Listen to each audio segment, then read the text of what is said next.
pessoal, sejam bem-vindos à primeira edição do Conexão GovTech de 2023. Eu já estava com saudades. É com muita alegria que iniciamos mais uma temporada juntos e já adianto que neste ano teremos muita informação, surpresas e novidades. Afinal, é um novo ano que se inicia e estamos cheios de energia e conhecimentos para compartilhar com vocês. Se você ainda não me conhece, eu sou a Gabriela Rojas, sou a facilitadora aqui do Conexão GovTech e mensalmente eu tenho um compromisso de estar aqui com você, compartilhando as boas práticas de tecnologia para a gestão pública. E eu quero saber um pouquinho de você também. Me conta aqui, manda aqui no chat pra gente de onde você está nos assistindo, qual órgão você atua, se você tem alguma curiosidade específica, um case para compartilhar com a gente, já vai mandando aqui no chat que a gente quer te conhecer. E para quem está participando também do nosso grupo exclusivo no WhatsApp, vai ter uma ação bem especial, valendo um super brinde. Se você quer saber mais, acesse o link que está aqui no chat e confira as regras, não perde não. Bom, pessoal, enquanto vocês vão mandando aqui no chat, eu vou falar um pouquinho sobre o nosso tema de hoje. Nós sabemos que a gestão pública enfrenta constantes desafios em todo o mundo e que a pandemia transformou rapidamente também a rotina das instituições públicas, né? Você deve ter acompanhado tudo aí, nós acompanhamos juntos. E é por isso que, ano após ano, os desafios e tendências da gestão pública envolvem inovação, adaptação e uma série de mudanças e desafios para um ambiente mais saudável de boas práticas. Então, hoje o nosso objetivo vai ser falar sobre os desafios que a gestão pública pode enfrentar em 2023 e também trazer aqui um pouco das tendências que vão melhorar a eficiência dos serviços públicos. Por isso, você já sabe, você que nos acompanha, a gente tem aqui para sempre reunir experts, né, para um bom bate-papo, uma troca de conhecimentos, e vamos começar conhecendo então o nosso time de peso de hoje. O nosso primeiro convidado é o Anderson Costa, ele que atua como líder de projetos de transformação digital na Secretaria de Governo Digital, vinculado ao Ministério da Gestão e da Inovação em Serviços Públicos. O Anderson possui aí mais de 10 anos de experiência na liderança de projetos de transformação digital no setor público e foi responsável por conceber a estratégia que levou o Brasil a ser considerado o país líder em maturidade de governo digital das Américas e o segundo em nível mundial. Boa noite, Anderson. É uma honra contar com a sua presença aqui nessa noite. Muito obrigada por ter aceitado o nosso convite. Fica à vontade para dar uma boa noite para o pessoal. Boa noite, Gabriela. Boa noite, pessoal. A honra é toda minha. Que maravilha poder estar aqui e debater um assunto tão caro e tão especial para mim, que tenho acompanhado todo o ciclo de transformação digital que a gente está fazendo no governo, aqui no governo federal, para proporcionar para a nossa população um governo na palma da mão, é o que a gente fala. A gente quer que o governo esteja na palma da mão, assim como várias outras facilities que a nossa população tem. É uma honra e vai ser muito bom bater um papo com vocês aqui. Ai, maravilha! Bom, primeiro vocês já conheceram, e essa noite nós temos também a presença ilustre do Bruno Jacinto. Ele que é formado em Marketing e Direito, pós-graduado em Direito Digital e Compliance. Bruno possui ampla experiência e já atuou como diretor do CTI da Secretaria de Fazenda de Roraima e atualmente é coordenador de informática da Junta Comercial do Estado de Roraima. Bruno, muito boa noite, estamos muito felizes em recebê-lo aqui no Conexão GovTech, obrigado por ter aceitado o convite também, fica à vontade para dar o seu boa noite para o pessoal. Olá, Gabriela, boa noite e agradeço também o convite da DIGIC por fazer parte desse excelente evento, desse bate-papo descontraído com excelentes profissionais. Cumprimento aí os colegas participantes aqui no painel, cumprimento também os amigos conhecidos que podem ter entrado aqui na live, né? Vou mandar um abraço especial para o meu amigo Laércio Gentil, que é o ex-presidente da Junta Comercial, pode estar presente aí na live. Vou mandar também para minha esposa, aproveitar, né? Que pode também estar presente na correria do dia a dia, ela pode estar online aqui. Aos meus conhecidos e, não menos importante, a todos os participantes aí em todas as plataformas digitais. Para mim vai ser um grande prazer, espero contribuir ao máximo com esse bate-papo e também espero aprender bastante com os colegas aqui do painel. Maravilha, muito bom. E para complementar o nosso time de hoje, contamos com a participação do meu parceiro de sempre, o Diego Ferreira, ele que é bacharel em Ciências Econômicas, Economia e Gestão Empresarial, com MBA em Inteligência Comercial, com a sua atuação como diretor comercial, ele possui aí vasto conhecimento já sobre soluções de gestão pública. Diego, seja muito bem-vindo, mais uma temporada aí do Conexão GovTech começando, né? A gente está iniciando aqui 2023. Deixa o seu boa noite aí para o pessoal. Bom, boa noite principalmente Anderson e Bruno. Que bom que vocês estão aqui com a gente participando essa noite. Acho que vai ser uma honra da gente realmente conseguir debater os desafios e as tendências para 2023. Acho que estamos numa época que vem trazendo muita inovação e o governo está começando a dar um passo um pouco mais forte quanto a isso também. A gente já consegue ver bastante evolução. E boa noite para o pessoal que está nos acompanhando. É uma honra ter vocês aqui nesse nosso primeiro GovTech de 2023 e que temos uma boa discussão aqui agora essa noite. Que legal, agora já deu para ter uma ideia que a gente tem bastante coisa para conversar aqui. Temos um pessoal expert no assunto. Além dos nossos convidados que estão aqui conosco hoje, eu quero dar uma boa noite especial também para o pessoal que já está interagindo aqui no chat. Nós estamos acompanhando aqui vocês, viu? A Thaís Nayala, que já está por aí, Rodrigo Dourado, a Laura, Paulo Carvalho, Joel Nascimento. Tem um pessoal já acompanhando a gente. Vai mandando aqui o seu nome, de onde você está nos assistindo, que a gente quer conversar com você também. Bom, pessoal, lembrando que o chat aqui é o nosso canal de comunicação direto, tá? Então, eu e os nossos convidados estamos acompanhando aqui todo o tempo. Pode mandar aqui suas considerações, se tiver perguntas aqui, a gente vai tentando encaixar no nosso roteiro. E você pode ficar à vontade também para tirar dúvidas e mandar cases, relatos aqui, nós vamos lendo aqui em tempo real. E vamos começar, então, o nosso bate-papo de hoje, né? Acho que todo mundo está curioso aí, porque a gente tem um assunto muito interessante para esse ano que está se iniciando.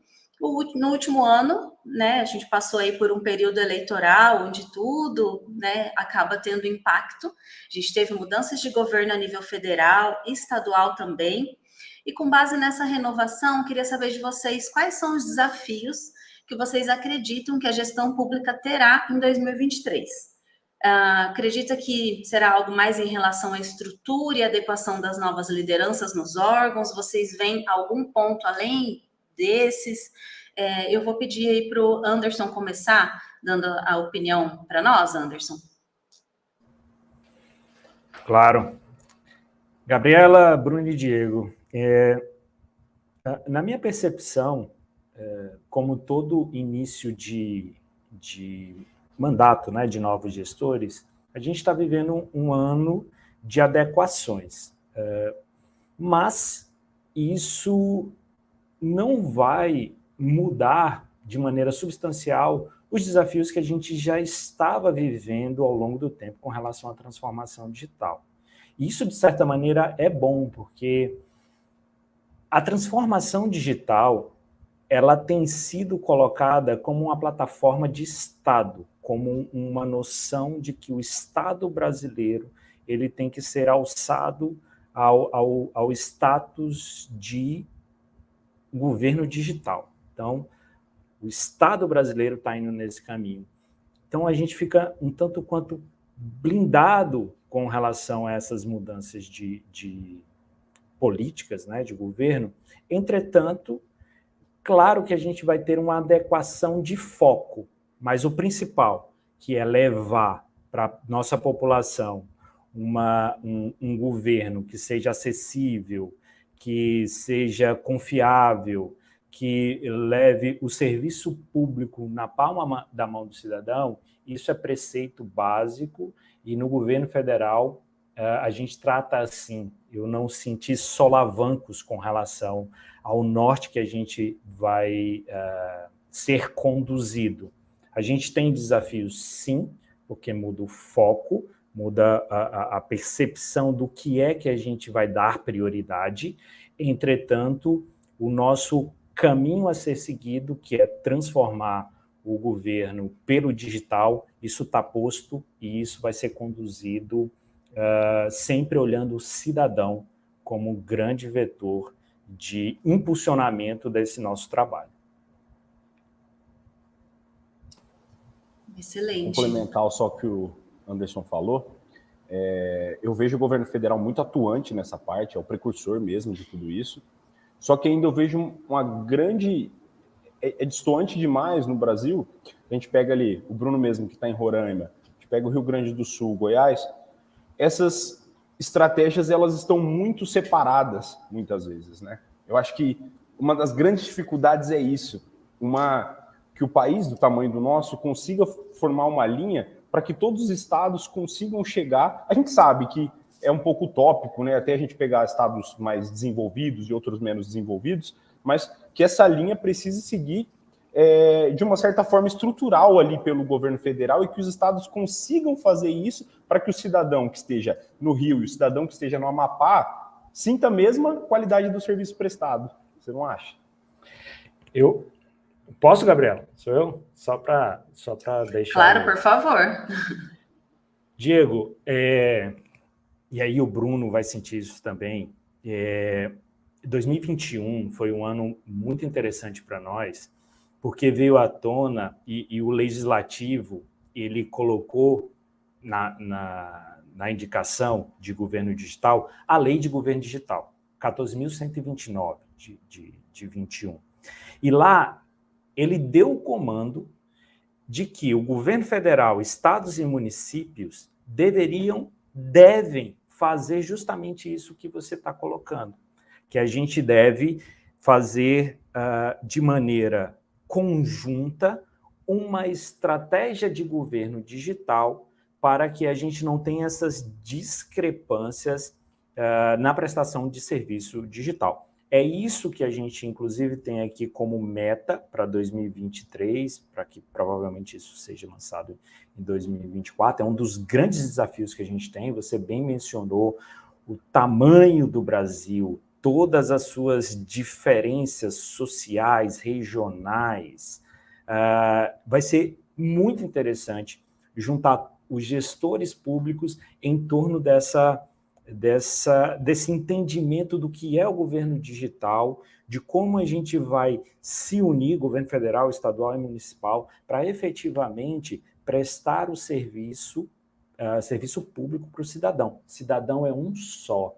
Então, a gente também tem que ser um governo só para prestar esse serviço. E esse governo só vai depender muito da união e do entendimento, troca de experiência, troca de ferramentas tecnológicas entre o federal, que já está bastante avançado, 85%, quase 90% dos serviços públicos ofertados pelo governo federal já estão sendo ofertados no meio digital, e os estados e municípios. Então, nós vamos ter que fazer um grande movimento para tornar essa estratégia uniforme na mais alta qualidade que a gente puder levar para o nosso cidadão. Então, está na meta aqui, Diego, e 2023 é um ano de trabalho e, muito provavelmente, a gente vai sair com o resultado dessa estratégia única para ser executada. Excelente. Você concorda, Bruno? Acrescenta alguma coisa com relação a essas perspectivas para 2023? Concordo. Como desafio, Gabriela, eu até, de uma forma bem objetiva, eu coloco aqui como 2 pontos, e até lembrei de um agora, né? Mas um dos grandes desafios que eu olho, né? Primeiro, é continuidade dos projetos, tá? Eu vejo que isso é um grande gargalo que a gente tem, tá? Eu sinto isso no meu estado, e já senti em alguns outros estados, pela experiência que tive participando de algumas reuniões da ABEPTIC, que é uma associação brasileira, né, de empresas de tecnologia, no qual ali a gente conseguia ver a dificuldade dos estados nessa mudança de governo da continuidade dos projetos. Então, assim, para alguns projetos, 1 ano, 2 anos não é suficiente para você colocar ele em prática, né? Mas, em contrapartida, também conheci minorias de estados que tem essa continuidade de projetos já há 3, 4 gestões. Então, acredito que, número 1, um desafio muito grande é a continuidade dos projetos, vejo isso. Ainda vejo a questão de equiparação salarial ainda para iniciativa privada, para o público, para poder ter os profissionais de qualidade. Quer queira ou não, o profissional ainda compara e a gente ainda perde muita gente para a iniciativa privada, então vejo como um grande desafio. E por último, eu lembrei aqui, pode ser que não esteja ligado diretamente, mas vejo até a nova lei de licitações, né, que vai entrar em vigor agora em abril, e acaba impactando nas contratações e acaba gerando também um gargalo aí para alguns estados, né, para a gente acelerar na questão do nosso setor de tecnologia. Excelente, acho que vocês trouxeram pontos bem relevantes que é muito além de estruturação de novas lideranças, né? Continuidade de projetos, focar naquilo que já tinha sido iniciado, como o Anderson trouxe, continua sendo também, né? Ali a prioridade ao cidadão.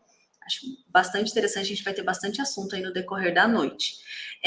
E a Laura Giuliani mandou uma pergunta bem interessante aqui, que eu vou puxar para a gente falar um pouquinho, né, sobre ali governo federal e municípios, mas antes disso a gente falou aqui dos desafios, eu queria ouvir um pouquinho de vocês também, o que vocês veem como maiores tendências, assim, o que está mais, vocês já conseguem visualizar que deve estar mais em alta para 2023? Eu vou pedir agora para o Bruno começar falando aqui para a gente. Bruno, pode ser? Claro, pode sim. Bom, também eu acho que de forma bem objetiva, eu acho que top 1 aí, que está pipocando nas redes sociais, é plataforma em nuvem, né? Eu vejo como uma grande tendência, a virtualização das redes de telecomunicação também, um assunto que avança bastante, ele é muito específico, mas avança bastante quando se fala nessa área de infraestrutura, né?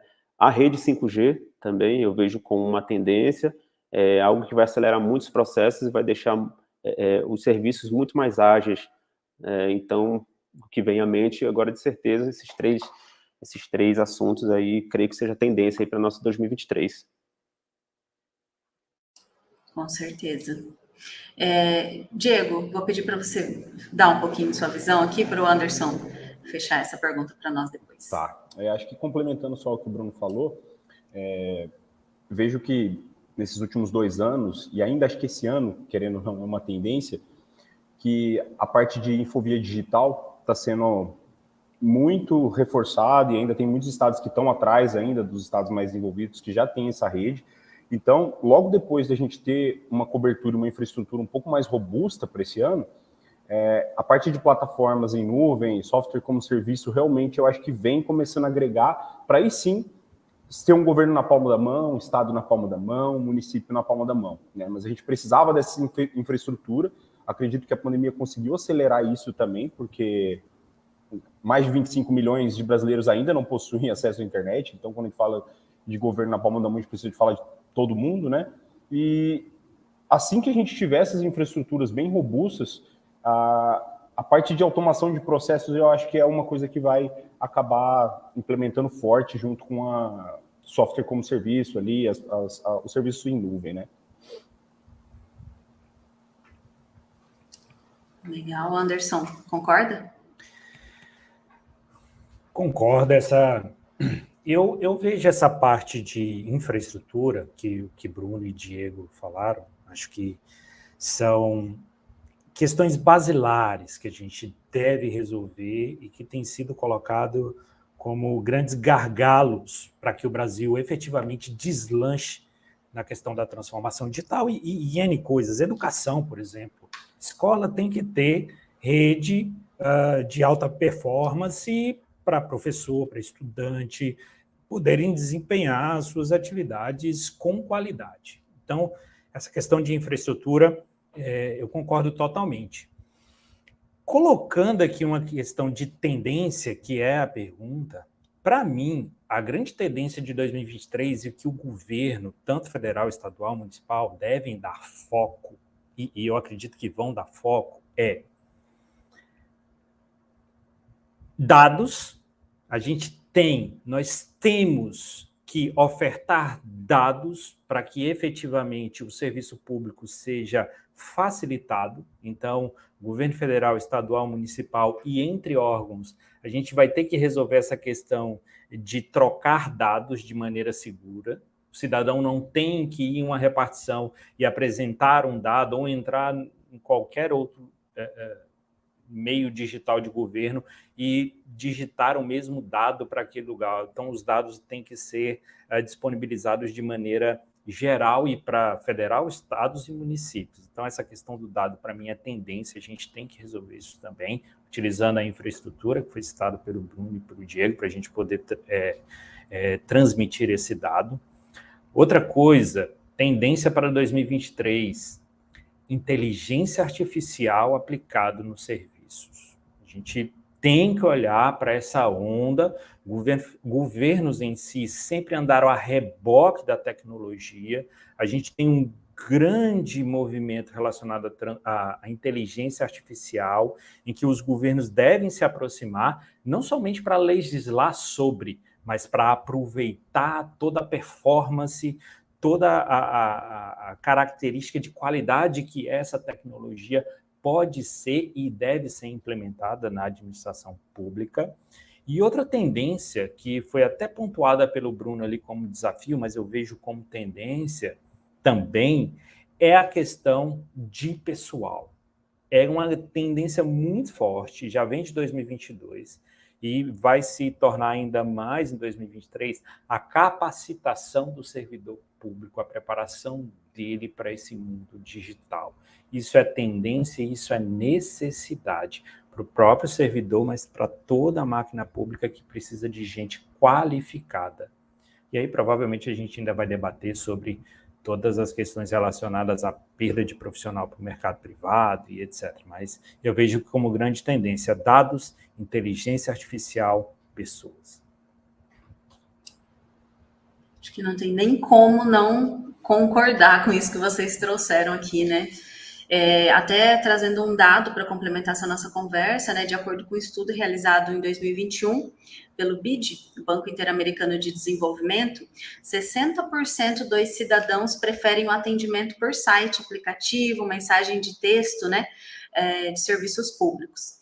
E aí acho que vocês falaram muito bem, né, considerando que para o governo ser verdadeiramente digital, é necessário colocar o cidadão no centro das ações, então vocês trouxeram muito isso aqui, e pelo que eu entendi, vocês de fato acreditam que a digitalização dos serviços públicos segue sendo uma tendência aí com inteligência, né, artificial, com infovias, com a disponibilização até dessa conectividade, né, também para o cidadão. Vocês acham que tem algo além para implementar no sentido de colocar o cidadão no centro das ações para o atendimento dessa expectativa do cidadão? Vocês veem algo mais? E quem quiser, eu vou deixar aqui em aberto.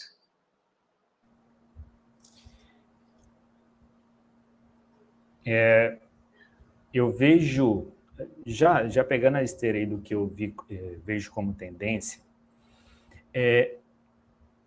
pelo menos eu posso falar do que eu observei da transformação digital de serviços aqui por parte do governo federal. Nós sempre tivemos, Secretaria de Governo Digital sempre teve um olhar muito caro para o cidadão. A gente fez pesquisas, a gente foi para fila para entrevistar o cidadão que estava ali para consumir o serviço, para entender como desenhar esse serviço a partir de uma visão das necessidades daquele cidadão que procurava aquele serviço. Mas eu vejo que a gente precisa melhorar numa questão, e aí dados e inteligência artificial vão ser fundamentais para isso. Nós precisamos criar governos preditivos, ou seja, eu que sou governo, que tenho dado do cidadão, eu não preciso esperar o cidadão vir até mim para buscar o serviço. Eu posso ofertar aí. Imagine se Bruno, Gabriela, Diego, estamos por renovar a carteira de habilitação. Quem nunca foi pego assim, nossa, eu tenho que renovar a habilitação. Às vezes a gente pegou na blitz o guarda, opa, tá vencido, né? Se você não renovar, o governo tem esse dado. Por que não ser preditivo e já mandar para o canal de contato do cidadão, avisando sobre, dizendo como ele deve fazer e ainda ofertando um agendamento para que ele possa renovar e ofertando a data. Num clique de botão, opa, gostei dessa data, ele agendou a sua renovação que sequer ele sabia. Isso dá para fazer para vacinação de filho, dá para fazer para N serviços, desde que a gente tenha dado e possa utilizar de maneira preditiva a oferta desse serviço. Acho que é o ponto principal que a gente deve dar um salto, porque o cidadão, ele não precisa a todo tempo procurar o governo. A gente tem um dado, então vamos ofertar o serviço, facilitar o acesso para ele de maneira preditiva, sem sequer que ele sabia que teria que utilizar aquele serviço. A gente vai lá, oferta, facilita a vida dele e entrega o serviço. Então, esse ponto é que vai efetivamente transformar o governo em digital e não meramente automatizar um processo, que às vezes a gente traz burocracia para o processo digital. A ideia não é essa. A ideia é repensar os processos e transformar eles de mais fácil acesso e ainda que sejam preditivos, oferta para o cidadão antes mesmo dele procurar. Isso eu concordo bastante com o Anderson. Ele falou um pouquinho ali sobre os dados que o órgão já possui. Você muitas vezes tem que, em outro órgão que você vai, você novamente coloca aquele mesmo dado, aquele seu mesmo CPF, aquele órgão não possui. O termo correto ali que eles utilizam é a interoperabilidade, né, entre os órgãos, e acho que para podermos ter essa análise preditiva, e aí sim a inteligência artificial entrar forte, a gente precisa dessa interoperabilidade entre os órgãos, né? Esse que tem uma camada segura. Então, desde que eu falei ali no início dessa conexão do governo federal junto com estados e municípios, essa linha, a gente precisa que tenha essa segurança, para aí sim a gente poder ter essa predição e essa oferta de serviço para o cidadão.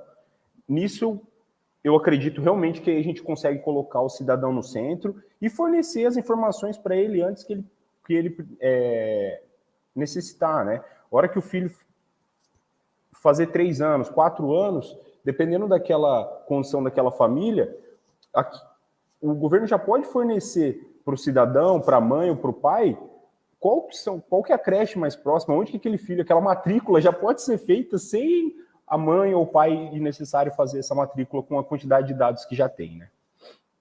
Mas para isso eu acredito que a gente precisa trabalhar primeiro nessa espinha dorsal de interoperabilidade dos dados. E Diego e Anderson, eu até falo, por também operar na iniciativa privada, que assim, se nós, governo ou município, a gente não consegue, digamos, desenvolver ferramentas para trabalhar esses dados, eu tive a experiência ano passado em um evento no qual um estado rico em dados ofertou esses dados para diversas empresas, né, e juniores, né, criarem ali ideias que fossem impulsionar serviços públicos. E eu vi tanta ideia legal, tanta ideia bacana, e assim, não precisou do servidor público, digamos assim, né, trabalhar com essas ideias, né? Você colocou os dados à disposição, né, claro, com toda a regra, com todo o cuidado dos dados que tem que ter, né, e recebeu N ofertas de microserviços ali que podem ajudar o cidadão. Foi muito legal essa experiência que eu tive na prática de algum estado dar os dados para algumas pessoas desenvolverem, né, e trazer ideias aí que, às vezes, o usuário, né, às vezes não sendo da área de TI, de tecnologia, ele tem essa percepção que, às vezes, o gestor não tem, né, o gestor público. Queria só fazer um comentário, Gabriel, posso? Claro, pode sim. Tá. Interoperabilidade de dados, foi o que o Diego trouxe. Fundamental para que isso aconteça, tá? Inclusive, interoperabilidade de dados, fornecimento de base, é um dos objetivos e metas que estão postos lá na estratégia de governo digital, que ainda está vigente. E o que se busca é justamente, o dado não é do órgão, o dado é do cidadão. Criar essa camada de interoperabilidade, desde que o cidadão concorde em ofertar esse dado, que agora a gente tem uma LGPD que disciplina isso de maneira muito incisiva, a gente tem que ter total cuidado com esse cidadão. Criado todas as condições, e elas já existem, tá? Para que órgãos possam tramitar, possam compartilhar seus dados, o que a gente precisa fazer é sair do pensamento de meramente automatizar o serviço, mas pensar justamente nessa integração entre o que os órgãos ofertam a partir dos dados que o cidadão já tem. O que você citou, Bruno, é claramente o fomento das chamadas GovTechs. O governo, tanto federal, estadual como municipal, não tem condição de atender todos os anseios da população de uma vez só. Falta gente, falta orçamento, falta oportunidade. Entretanto, se eu oferto dado para uma startup, uma GovTech, um EduTech que está ali debruçada sobre aquele assunto, ela pode muito bem apontar os caminhos, entregar a solução e o governo vai lá, avalia e fala assim, faz todo sentido, eu contrato aquela contratação, está aí o marco das startups que pode ser utilizado para que isso aconteça. Então, a gente tem um arcabouço de instrumentos que podemos utilizar. Temos que tirar algumas amarras, eu digo que a gente, Diego, Gabriela, Bruno e pessoal, a gente não vive um desafio tecnológico. Nós vivemos um desafio psicológico. A gente ainda tem, principalmente serviço público, temos medo de fazer muita coisa, não dá para fazer. Então, a gente tem que quebrar isso, chamar órgão de controle para o jogo, é uma coisa que precisa ser falada. Muitas das coisas não saem, eu tenho medo de tramitar dado porque eu tenho medo do órgão de controle. Tem que chamar o órgão de controle, TCU, Tribunal de Contas Estaduais, Tribunais de Contas Municipais, que no final das contas são aqueles que observam se está tudo sendo feito de maneira adequada, para falar sobre inovação, compartilhamento de dados, para que efetivamente a gente avance.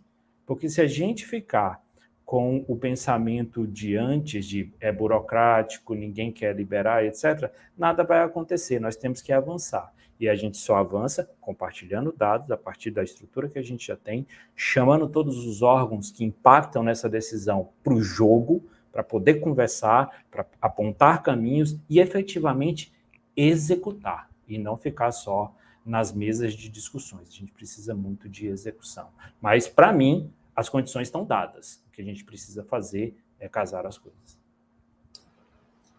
Excelente. Eu ficaria aqui ouvindo vocês falando, porque está muito, muito rico realmente aqui as pautas, mas eu preciso trazer alguns tópicos aqui também, né? E a gente tem algumas novidades nessa noite, a gente vai ter uns quadros diferentes que eu vou trazer aqui para vocês, mas eu só queria citar, a Laura Giuliani mandou aqui para nós, né, dizendo que gostaria de ouvir até um pouco sobre a interação de governo federal com os governos municipais. Eu acho que vocês falaram um pouco até sobre isso, no que se refere à adesão e divulgação de serviços públicos digitais. Ao mesmo passo que o Felipe mandou aqui para nós, que tem percebido que houve um salto tecnológico muito grande no governo federal durante os últimos 5, 10 anos, e estados e municípios perderam o timing e foram engolidos, talvez por não ter o mesmo porte, a mesma condição. Vocês acreditam que tem um porquê?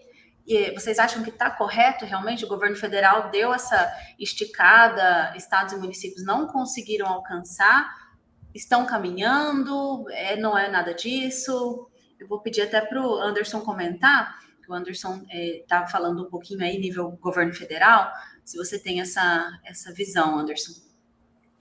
Olha, a minha visão é a seguinte, o governo federal, essa observância do salto no governo federal é porque a gente tem mais a mão no sentido de intervenção junto aos ministérios, prestação de serviço e etc. E foi colocado via estratégia de governo digital, que foi lançada em 2020, prioridade sobre a ação. Então, se não houver prioridade, a ação não sai, porque o urgente toma lugar do importante. E a gente sabe, dentro de governo, quem é de governo percebe que tudo é urgente. Tudo é urgente. Então, se você não coloca prioridade de governo, tá? Tem que ser plataforma de governo, cria-se uma plataforma de Estado a partir dessa decisão, e aí se segue na busca dos objetivos e metas que estão ali postos. Foi assim que nós fizemos esse salto, muito a partir da estratégia de governo digital, conforme eu falei, e apoiando aqueles órgãos na sua transformação digital. Porque também não dá para chegar para o órgão ou para qualquer unidade da federação, bater na porta e falar assim, você tem que fazer a transformação digital, tá ok? Vira as costas e vai embora. Isso todo mundo sabe que tem que acontecer. Agora, cadê a condição? Cadê pessoal? Cadê tecnologia? Cadê ferramenta? Isso nós temos que compartilhar. Então, o governo federal, para dar esse salto, a Secretaria de Governo Digital, à época, ofertou. Está aqui a ferramenta de login único, por exemplo, que é um grande salto para a gente. Não precisa cada órgão fazer a sua ferramenta, está aqui, eu compartilho com você.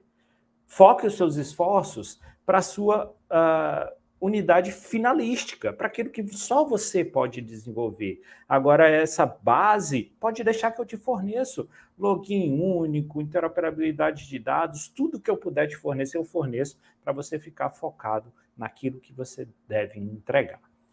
Nós pensamos nisso também para nível Brasil, como apoiar os estados e municípios que quisessem aproveitar a tecnologia que já foi desenvolvida por nós. Isso, inclusive, é eficiência pública. Não há por que um estado ou município desenvolver uma ferramenta que o governo federal tem. Não há por que o governo federal desenvolver uma ferramenta que um estado tenha. Por que não compartilhar? E aí foi criado uma rede, né, que a gente chama de Rede Gov, que é uma rede Gov.br, que é uma rede que junta estados, municípios que queiram compartilhar conhecimento, ferramentas, lições aprendidas, para que a gente possa justamente catalisar, levar tudo que a gente bateu cabeça, tudo que a gente contratou para estados e municípios também, e qualquer órgão que queira. Hoje essa Rede Gov, ela tem 25 estados, já fizeram adesão. Nós temos 166 municípios, e entre esses municípios, 18 são capitais. Então, todos esses entes, eles podem beber da fonte, né, governo federal, tudo que a gente aprendeu, todas as ferramentas desenvolvidas e todo o know-how que foi adquirido com o tempo. É uma troca muito rica. E o que a gente quer? Justamente fazer com que essa rede cresça, em que todos os estados estejam juntos, todos os municípios juntos, sabendo o que existe, como eu posso consumir aquele serviço ou produto para levar o bem-estar para a população. Então, uma rede foi criada, soluções compartilhadas para que a gente efetivamente possa replicar o salto, que é notório, conforme foi dito aí no chat, do governo federal, também para estados e municípios. Tá bom. Bruno e Diego, querem complementar alguma coisa? Professor Anderson? Sim, eu até concordo com o Felipe, né, no qual comentou aí sobre esse avanço. Eu estou num estado muito pequeno, então só para você ter uma noção aí dessa diferença dos serviços do governo federal e comparando com outros estados também, nessa gestão agora, atual do governo, que se tomou a importância do digital, da tecnologia. Sem a tecnologia, a gente não consegue entregar serviços de qualidade e há muitas gestões atrás isso não era visto. Então, assim, concordo totalmente com o Anderson que seja colocado na esteira das prioridades a tecnologia. Tem muito estado, tem muito município que não coloca isso, tem muito gestor, às vezes da cabeça dele, que não consegue ter isso tão claro, né? E só consegue ver depois de um prejuízo grande, né? Então, assim, é muito claro que tem que ser colocado a tecnologia como prioridade para justamente poder acompanhar aí o governo federal até outros estados também que já estão seguindo a linha e entregando serviços de qualidade. Acho que fazer um adendo aí que o Bruno falou e que o Anderson falou no início, que tanto é desafio como tendência a parte de capacitação técnica desse nosso gestor na ponta. E aí o gestor que eu falo é o prefeito realmente. O Anderson levantou ali, são 160 municípios aderindo. É muito pouco, gente. A gente tem 5.500 municípios no Brasil. A gente precisava pelo menos de 50% olhando isso. E muitas vezes esses gestores na ponta não têm nem a consciência que o que ele pode fazer lá na ponta realmente para ele entregar para o município e que muitas vezes já está pronto. O governo federal já fez, que o próprio estado dele já fez, mas ele não tem conhecimento, a capacitação técnica. Então, acho que isso a gente tem que trazer e nós aqui também, como estamos um pouco mais à frente disso e trabalhando bastante na transformação digital do Brasil, essa capacitação técnica realmente para ter o conhecimento e a gente conseguir alavancar de uma forma um pouco mais rápida, né? Com certeza, é um pouco de educação digital também que a gente fala aqui, né, já há algum tempo.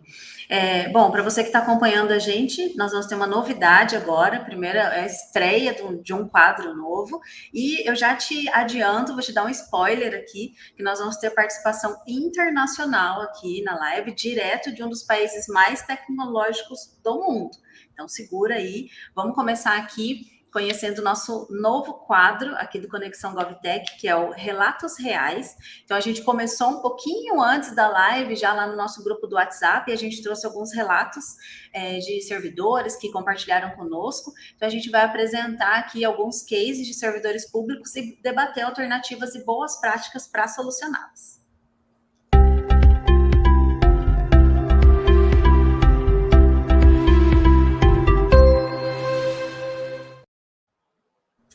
E o primeiro relato é da servidora Bel. Ela comentou conosco, no nosso grupo exclusivo do WhatsApp, que o maior desafio na gestão pública é o ato de criar a cultura para novos processos devido à resistência dos servidores. Esse é um ponto. A Karine Rebouças comentou também conosco sobre a falta de tempo para planejar, e a Vi Oliveira complementou ainda ali com a Karine, falando sobre a burocracia que ainda acompanha a gestão pública.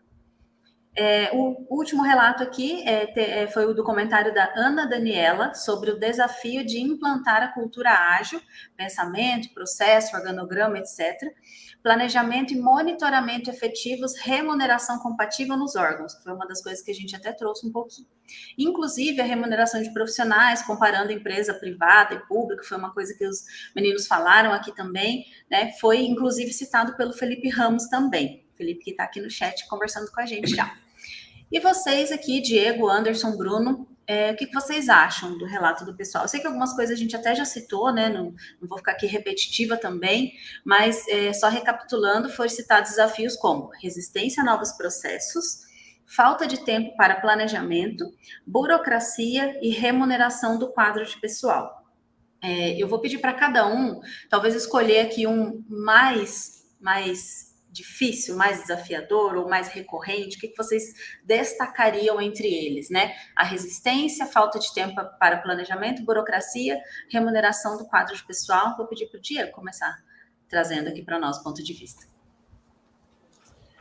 Bom, acho que são 3 tópicos que acabam se unindo, mas pegando aquele primeiro ali de resistência aos novos processos, eu acho que isso já deu uma mudança, sabe? Eu vejo que o governo está mais preparado para receber novas melhorias, novas soluções, se educar digitalmente, está aberto a isso. Não estou falando que está ainda no nível, mas que já vejo aberto para isso.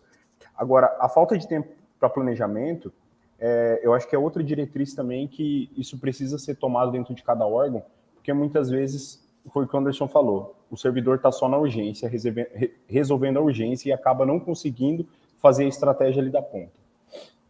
Agora, a remuneração do quadro de pessoal, aí eu não tenho muita autonomia para falar, acho que o pessoal que está mais no órgão público consegue mais desmembrar isso aí.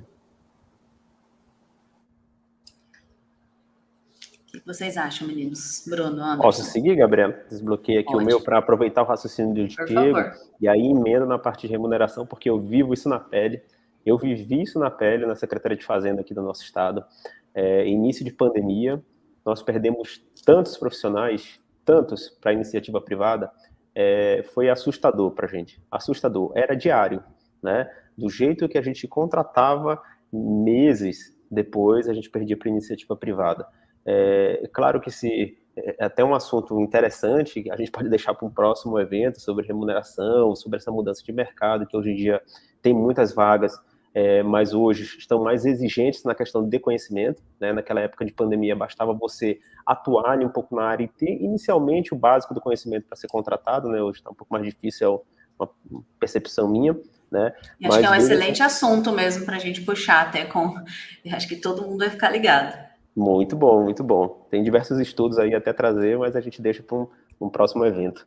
Então, a parte de remuneração, a falta de tempo, ela choca muito com o que o Anderson comentou, quando tudo é prioridade, nada é prioridade, então realmente precisa-se saber elencar o que é prioridade para tentar sobrar um tempo para o planejamento. Senão, a gente no órgão público, a gente fica só apagando incêndio, né?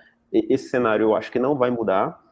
Cabe a gente se organizar para tentar separar um tempo para o incêndio do dia a dia e para o planejamento para projetos futuros.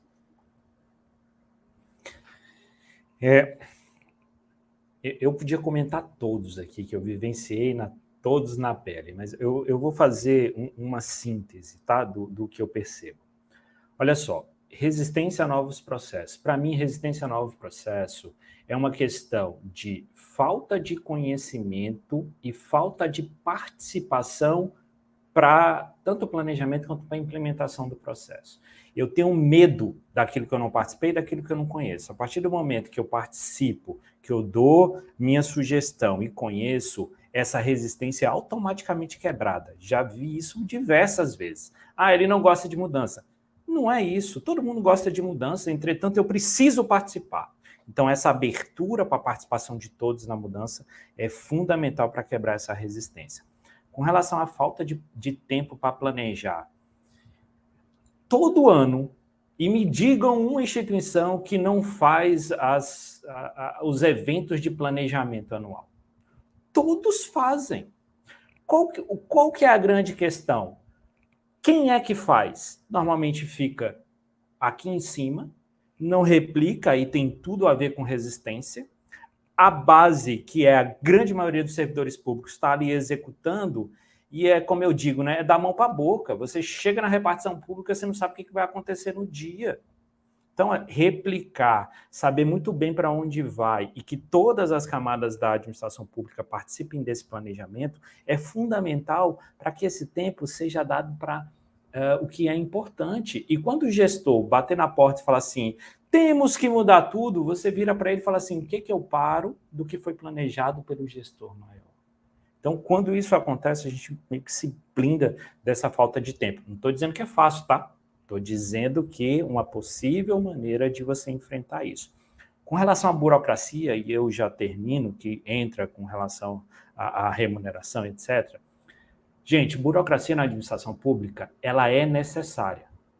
A gente demoniza o termo burocracia, mas o que eu mais repreendo aqui é o excesso de burocracia.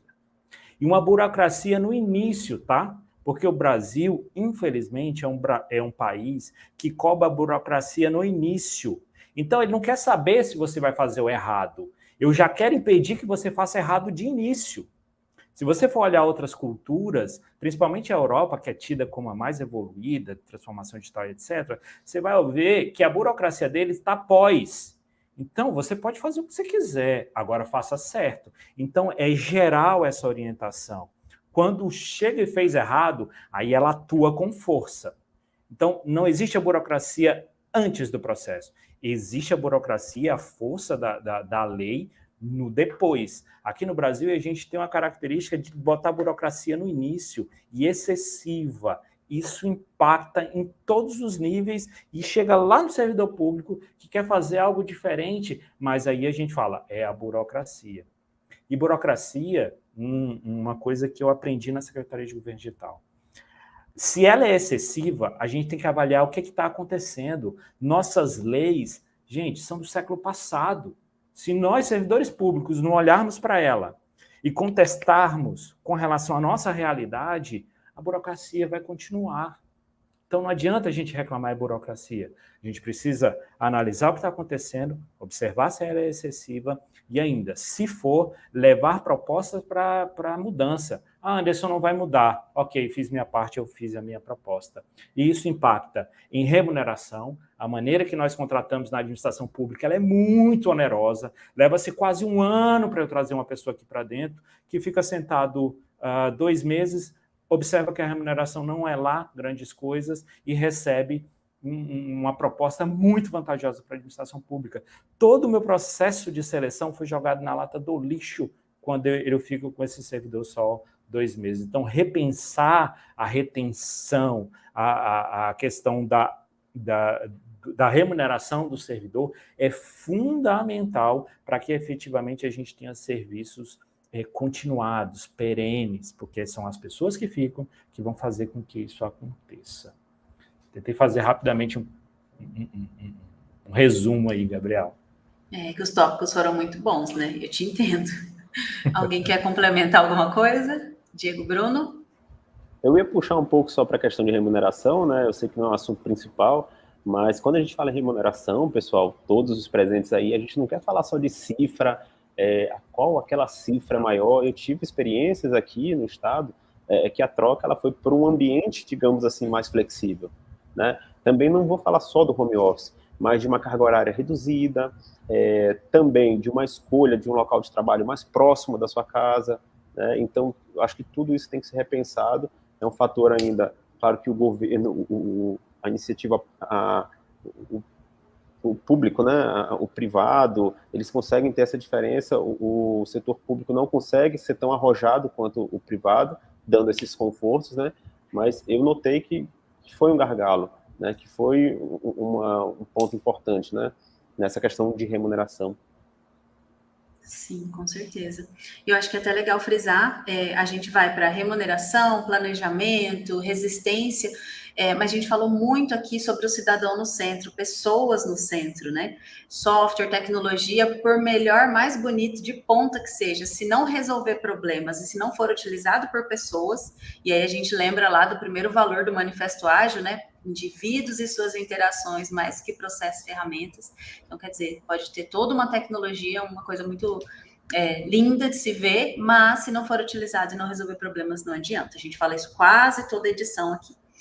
E agora, quem já acompanha a gente sabe que eu sempre faço uma pergunta de $1 milhão aqui, né? Que é a bala de prata, que eu acho que resolve muita coisa. E a partir de hoje nós vamos ter um quadro, então, com esse nome, né? Da Dica de Milhões. Então, vamos falar aqui um pouquinho, vamos ver o que a gente tem aqui e vai ser com a participação internacional que eu falei para vocês. Por favor, produção, roda aí a vinheta do quadro Dica de Milhões.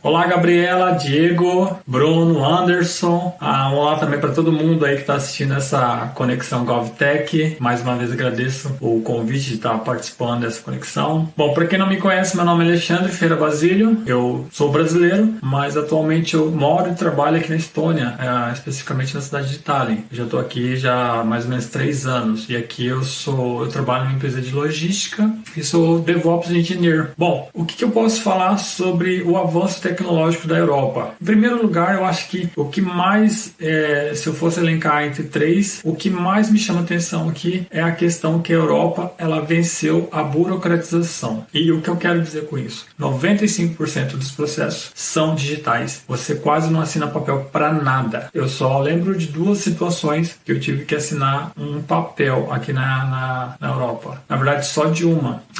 Que foi quando eu cheguei na Europa, que eu tive que ir lá no centro de cadastro e ter que assinar para pegar o meu ID. Bom, o número 2 também, cidade digital. Aqui tudo é digital. A cidade é altamente interconectada. Qualquer lugar que você vai tem um ponto de Wi-Fi disponível pelo governo. Equipamentos são conectados via internet. Por exemplo, existem cortadores de grama automático que são ligados e desligados remotamente. Os sinais de trânsito aqui são interconectados com a central de inteligência artificial. O terceiro seria a questão da facilidade que a tecnologia trouxe para essa cidade aqui. Por exemplo, tudo aqui é altamente digital. Não tem uma pessoa ali no meio gerenciando. Então essa facilidade é incrível, é altamente funcional e ela é totalmente sem burocratização. Gente, espero poder ter contribuído aí com um pouquinho sobre a tecnologia aqui na Europa. Existem muitas coisas para falar, seriam horas e horas, mas infelizmente o tempo é muito curto. Eu vou deixar aí a bola com vocês, Diego, Bruno, Gabriela, Anderson, divirtam-se com esses assuntos que eu trouxe aí. Bom, gente, fiquem com Deus. Obrigado mais uma vez, tá? Até a próxima. Eu avisei que nós teríamos uma participação internacional. Quem acompanha aqui sabe, a gente, além de conversar e trazer vários pontos de vista no Brasil, né? A gente está hoje aqui Mato Grosso do Sul, Roraima, Paraíba, de certa forma DF também, né? Então, a gente busca também o que está acontecendo aí mundo afora, tá? Que possa nos inspirar e nos ajudar. Então, o Alexandre trouxe aqui 3 pontos, ele que está lá vivendo dia a dia com tudo isso, né? A tecnologia, respirando tecnologia. Eu queria saber de vocês, se vocês acrescentariam alguma outra boa prática nisso, vocês concordam com esses 3 pontos que ele trouxe? Se vocês acrescentariam alguma outra boa prática que seria interessante?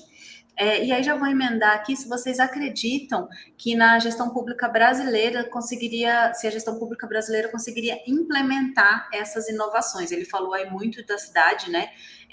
Hiperconectada, cortador de grama automático. Vocês acreditam que algumas dessas boas práticas já é possível de implementar no Brasil? Eu vou deixar aqui à vontade para vocês discutirem e trazerem seus pontos de vista.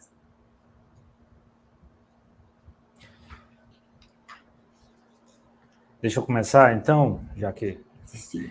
É interessante o relato, e eu estava escutando e me lembrando, em 2021, uma comitiva de servidores públicos, inclusive eu, todos envolvidos em transformação digital, nós fomos convidados para visitar a Dinamarca. Então, se você comparar ali esses países, vocês vão ver que eles estão ali para e passo, muito próximo aí das evoluções digitais, conforme foi dito. E nós ficamos lá quase um mês, só estudando o que aquele país fez para chegar a ser, hoje a Dinamarca é considerado o país no topo da lista de países de governos mais digitais no mundo. E pasmem, sabe qual é a diferença da Dinamarca para o país, para o Brasil, com relação à tecnologia? Nenhum. Não existe nenhuma tecnologia que esteja presente lá, em utilização por governo e cidadão, que a gente não tenha disponibilidade aqui no Brasil. Então, respondendo à pergunta, eu acrescentaria alguma coisa nesses 3 pontos que foram trazidos? Nenhum. O Brasil consegue, a gestão pública consegue totalmente.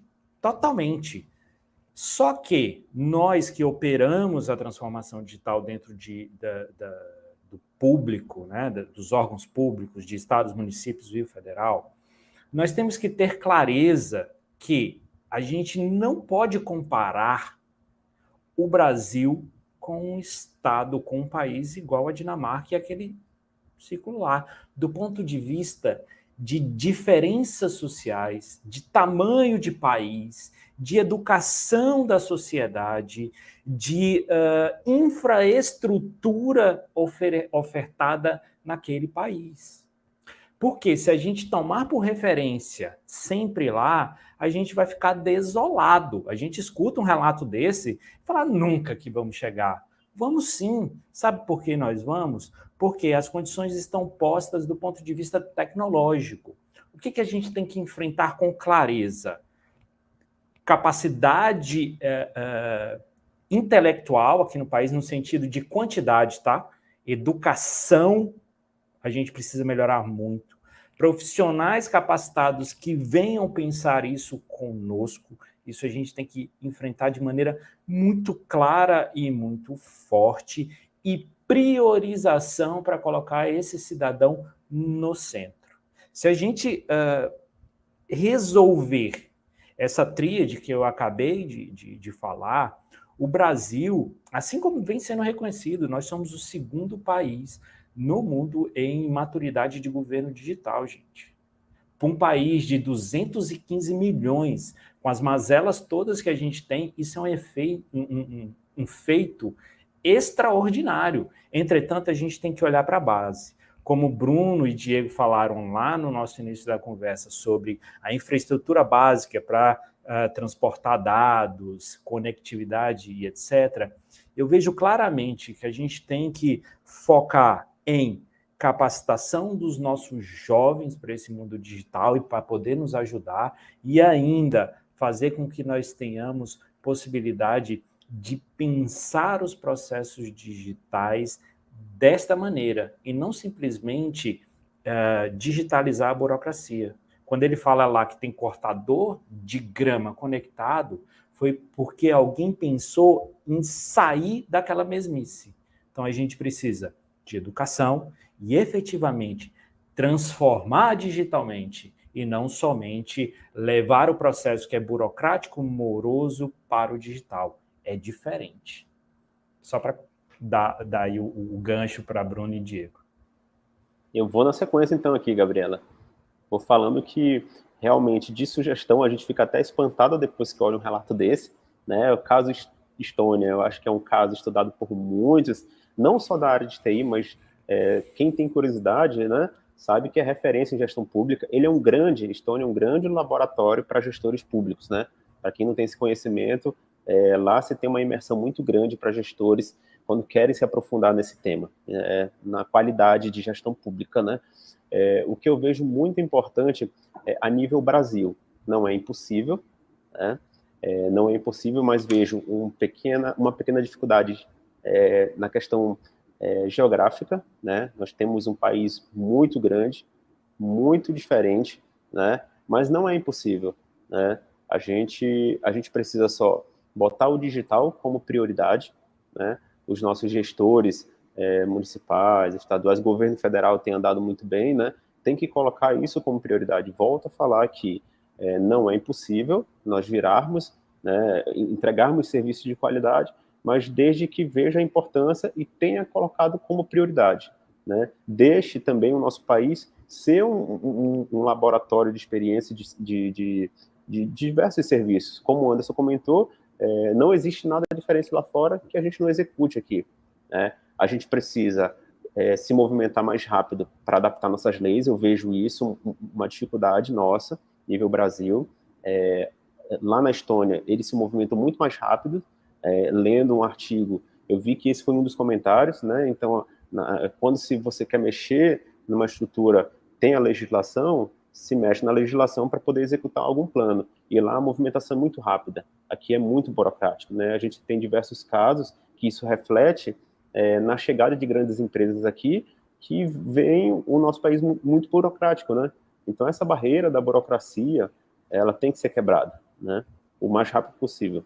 Mas não é impossível, né? Bom, ano passado eu tive a oportunidade de ir para a Estônia e fiquei lá quase 2 semanas e participei do maior evento de governo digital do mundo, que acontece, o eGov Conference.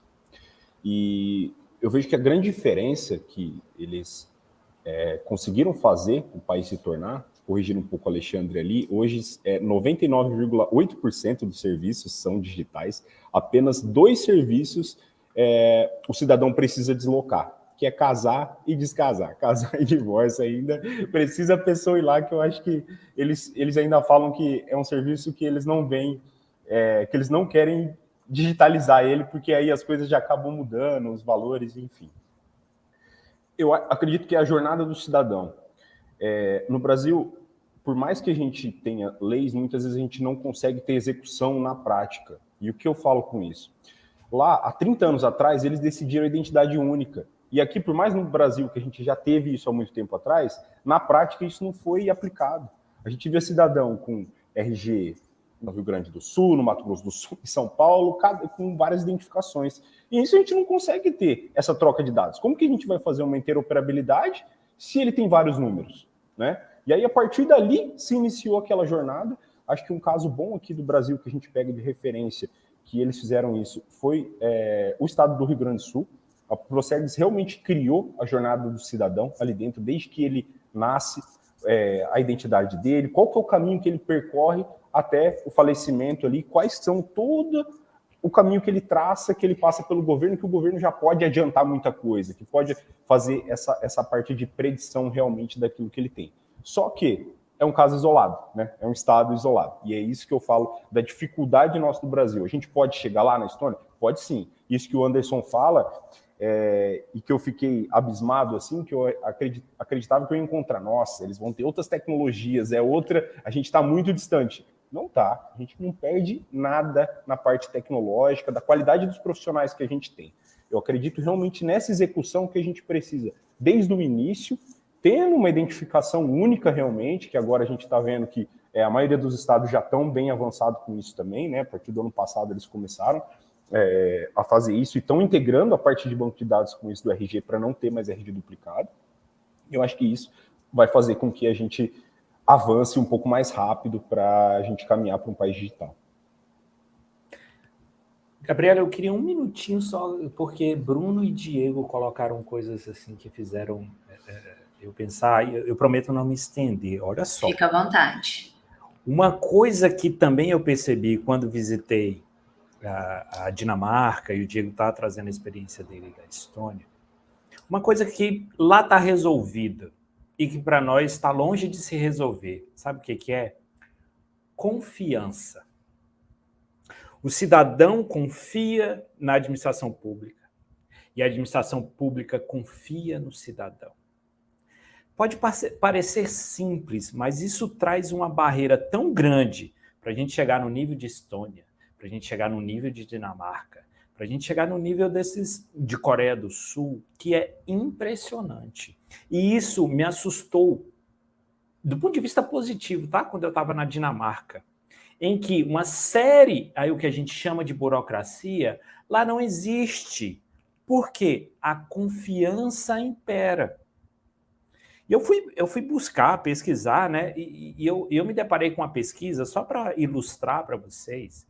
Em 2014 foi feita uma pesquisa perguntando para a população se a maioria das pessoas é confiável. Perguntaram para o mundo afora. Brasil e Colômbia são os últimos colocados no índice de confiança do mundo. Apenas 10% da população respondeu que sim, são confiáveis. E aí, quando você olha os países que mais de 80%, quase 90% disseram sim, as pessoas são confiáveis, e você faz o depara, você observa que são mais atrasados, burocráticos, aqueles que mais desconfiam, e são mais evoluídos e conseguem implementar rapidamente ações, aqueles que falaram sim, é confiança. Então, isso me chamou muito a atenção, que a gente deve trabalhar muito. O governo tem que ser confiável. Eu não tenho que pedir confiança para o cidadão. O cidadão deve observar, e eu me colocando na posição de cidadão e também de prestador de serviço como governo, ele deve olhar e observar, eu confio, por isso eu forneço o meu dado, por isso eu vou permitir que ele use o meu dado para facilitar o meu serviço lá na frente. Isso nesses países, Estônia, Dinamarca e os tops relacionados à transformação digital, se você comparar, você pode observar que a burocracia foi retirada, porque o nível de confiança da sociedade é absurdo, coisa que a gente precisa muito trabalhar. E aí vem N motivos que daria para a gente fazer uns 15 programas como esse. Mas eu queria trazer esse ponto, porque é um ponto não tecnológico, que impacta diretamente na transformação digital. Sem dúvida, e traz até um ponto cultural até, né, que a gente precisa olhar também. Bom, eu queria até dar um oi aqui, tem mais um monte de perguntas, pessoal interagindo aqui com a gente não consegue responder todo mundo, mas a gente vai deixar os arrobas aqui dos convidados, tá? Então vocês podem trazer essas e outras perguntas também nas redes sociais, mas queria dar um oi aqui para Tabata, Paulo Ribeiro, Frederico Costa, Giseuda, Karine, Rosivânia, quem mais está aqui? O Kleber, Cresilane, Lucenir, tem um pessoal, que é uma galera falando, vou pedir para os convidados depois até darem um alô aqui, a gente pode continuar a conversa depois da live, mas a gente tem aqui um time box, normalmente perto de 1 hora, né? Então, a gente já vai chegando ao final dessa edição do Conexão GovTech. Eu já anotei aqui vários tópicos que a gente pode continuar em outras oportunidades, porque teve muita coisa rica e que falta tempo para a gente falar, eu particularmente nem vejo o tempo passar, mas eu gostaria de agradecer muito você que está nos acompanhando, que tem nos acompanhado, e eu quero deixar aqui um espaço para os nossos convidados também se despedirem, deixarem suas considerações finais. Vou pedir para o Bruno começar, Bruno, dar um tchau aí para o pessoal, o que você quiser deixar. Claro. Agradeço novamente o convite da Digix, excelente bate-papo, descontraído. Queria ter mais tempo para a gente debater e responder aqui nossos participantes aqui no chat, né? Aprendi muito com os colegas presentes. fico à disposição para os demais temas, né? Agradeço e que a gente tenha uma excelente e boa noite. Que bom. Anderson, fica à vontade para deixar suas considerações para o pessoal. Bom, gente, muito obrigado. Obrigado, Gabriela, Diego, Bruno. Foi excelente estar aqui com vocês. Pessoal que participou aí, eu estou vendo a Karine, tive a oportunidade de trabalhar com Karine em tempos aí. Muito rico, sabe, a discussão. E, principalmente, dá oportunidade para a gente poder esclarecer que transformação digital, por incrível que pareça, é menos tecnologia e muito mais cultural e pessoas. É isso que a gente precisa dar foco. Fazendo isso, e aí Diego foi muito feliz nas colocações relacionadas a gente estar muito em linha do que o mundo tem de tecnologia e profissionais. Inclusive, a gente exporta profissionais. O Bruno também foi muito feliz em indicar que é totalmente possível que a gente chegue nos níveis que foram exemplificados aqui. Entretanto, nós temos, com urgência, de focar nos nossos gestores, apresentando todos os desafios, não só tecnológicos, mas de pessoal e formação de cultura, para que efetivamente a gente consiga fazer o transporte de dados entre federal, estadual e município para entregar um melhor serviço para o nosso cidadão e efetivamente ter um Brasil, ter um governo digital. Foi muito bom estar aqui com vocês. Me coloco à disposição para participar de outros papos como esse, porque eu adoro falar sobre isso, para a gente poder discutir de maneira honesta, clara e específica sobre esse tema que é tão importante para a nossa sociedade. Obrigado mais uma vez, gente. Só aguardem os próximos convites, tá? Diego, fica à vontade para deixar suas considerações aí para o pessoal. Bom, sem mais delongas, obrigado por todo o pessoal que acompanhou a gente. Os comentários eles não pararam, a gente não conseguiu responder todo mundo, mas continuem interagindo com a gente, que a gente responde vocês ali nas nossas redes sociais. E quero deixar uma mensagem só aqui para todo mundo. A gente discutiu bastante os desafios, a burocracia, onde o Brasil está, que a gente está atrás, não está ali nos países envolvidos. Acreditem no Brasil, pessoal. A gente está aqui realmente para conseguir transformar a gestão pública. Acreditem nas empresas que prestam serviço para o governo. Acreditem na seriedade que a gente realmente vai conseguir transformar. Nós somos o melhor país que existe, nós temos as melhores pessoas. Então, só falta um pouquinho realmente de a gente conseguir melhorar essa cultura e nossa capacitação para a gente conseguir evoluir. Boa noite, pessoal. Obrigado, hein? Excelente, é por isso que a gente está aqui, né? A gente está nessa empreitada aí também de trocar figurinhas e enriquecer de conhecimento e acreditando no Brasil cada vez mais. Muito obrigada, nossos convidados. Obrigada a você que nos acompanhou. Foi uma satisfação enorme estar com vocês aqui nessa noite. E para você que nos acompanha ao vivo, não esquece de seguir o nosso Instagram, Somos Digix também. Fica por dentro ali das novidades sobre gestão pública e os nossos próximos bate-papos. E eu te vejo no mês que vem. Até lá. Tchau.